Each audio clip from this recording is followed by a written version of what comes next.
হঠাৎ সলনি হল বঙাইগাঁৱৰ ৰাজনীতি।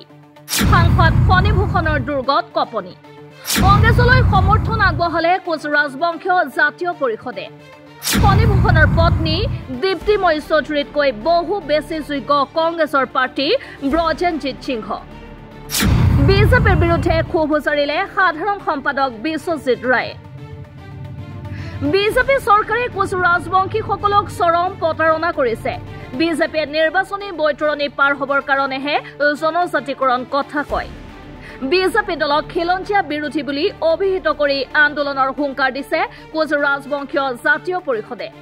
সংগঠনটোৰ সাধাৰণ সম্পাদক বিশ্বজিৎ ৰায়ে এখন সংবাদ মেলত বিজেপি চৰকাৰৰ বিৰুদ্ধে অভিযোগ উত্থাপন কৰি কয় যে জনজাতিকৰণ নকৰিলে গাঁৱে গাঁৱে বিজেপি হাতাও কোচ ৰাজবংশী বাচাও আন্দোলন কৰা হ'ব।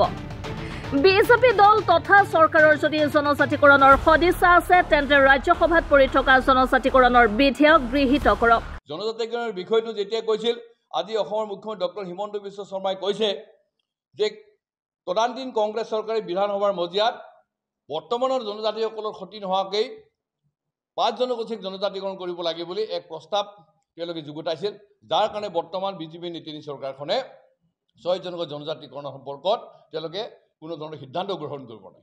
যদি পূৰ্বৰ কংগ্ৰেছ চৰকাৰে এনেকুৱা ধৰণৰ সিদ্ধান্ত বিধানসভাৰ মজিয়াত যদি থৈ দিছে, তেতিয়া বৰ্তমান ৰাজ্য চৰকাৰখনৰ ডক্টৰ হিমন্ত বিশ্ব শৰ্মাই মুৰব্বী বিধানসভাত পূৰ্বৰ কংগ্ৰেছ চৰকাৰে সেই প্ৰস্তাৱ তেওঁলোকে সংশোধন কৰি এই 6 জনগোষ্ঠী জনজাতিকৰণ কেনেকৈ কৰিব পাৰে সেইটো তেওঁলোকে নিৰ্ণয় কৰিব পাৰে। কিন্তু এতিয়া তেওঁলোকৰ জনজাতিসকলক কৰা এই প্ৰতাৰণাৰ পৰা ৰক্ষা পাবৰ কাৰণে বা জনজাতিকৰণীবোৰ কাৰণে তেওঁলোকৰ যে আচলতে কোনো ধৰণৰ সদিচ্ছা ইচ্ছা নাই, এই কথাটো আজি প্ৰমাণ কৰিবৰ কাৰণে এতিয়া বোকা চকা চতীয়া ৰাজনীতিৰ যদি আজি কংগ্ৰেছক দোষাৰোপ কৰি আছে।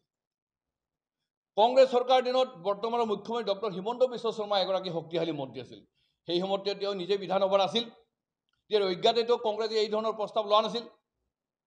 আজি তেওঁলোকৰ মানে দুৰ্বলতা ঢাকিবৰ কাৰণে কংগ্ৰেছক দোষাৰোপ কৰি পেলাই তেওঁলোকে আজি 6 জনগোষ্ঠী জনজাতিকৰণৰ বিষয়টো আজি থাপি থুপি তেওঁলোকে ৰাখিব খুজিছে। আৰু এই কথাটোক লৈ শেহতীয়াভাৱে উজনি অসমৰ কেইবাটাও সংগঠনে আজি বন্ধৰ দৰে কাৰ্যসূচী ল'বলৈ আজি তেওঁলোকে বাধ্য হৈছে। একেদৰে আজি আক্ৰাচুই বিজেপি হাতাও কচাচুকি বাচাৰ দৰে তেওঁলোকে হুংকাৰ দিব লগা হৈছে। এটা আক্ৰাচুকতে ইতিমধ্যে আজি অসমৰ মুখ্যমন্ত্ৰী ডক্টৰ হিমন্ত বিশ্ব শৰ্মা আৰু কেন্দ্ৰীয় জনজাতি পৰিক্ৰমা বিভাগৰ মন্ত্ৰী জুৱেল আলমৰ পুতলিকা দাহ কৰিছে। আৰু আমি ইতিমধ্যে ঘোষণা কৰিছোঁ যে আগন্তুক ডিচেম্বৰ মাহৰ পৰাই আমি ধাৰাবাহিকভাৱে জনগোষ্ঠী জনজাতিকৰণৰ দাবীত আমি আন্দোলন কৰিম। আৰু এইবাৰ আমাৰ আন্দোলন হ'ব মিছন ST।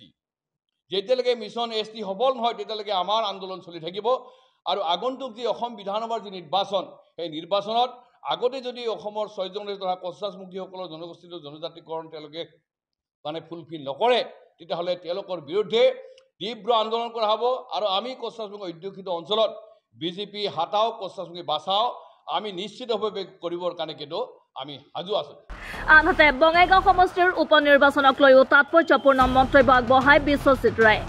সাংসদ ফণীভূষণ চৌধুৰীৰ পত্নী তথা অগপ দলৰ প্ৰাৰ্থী দীপ্তিময়ী চৌধুৰীতকৈ কংগ্ৰেছৰ প্ৰাৰ্থী ব্ৰজেনজিৎ সিংহক উপযুক্ত প্ৰাৰ্থী বুলি অভিহিত কৰি বিশ্বজিৎ ৰায়ে কয় যে বঙাইগাঁৱৰ ভোটাৰে সমষ্টিটোৰ উন্নয়নৰ স্বাৰ্থত উপযুক্ত ব্যক্তিক নিৰ্বাচিত কৰিব।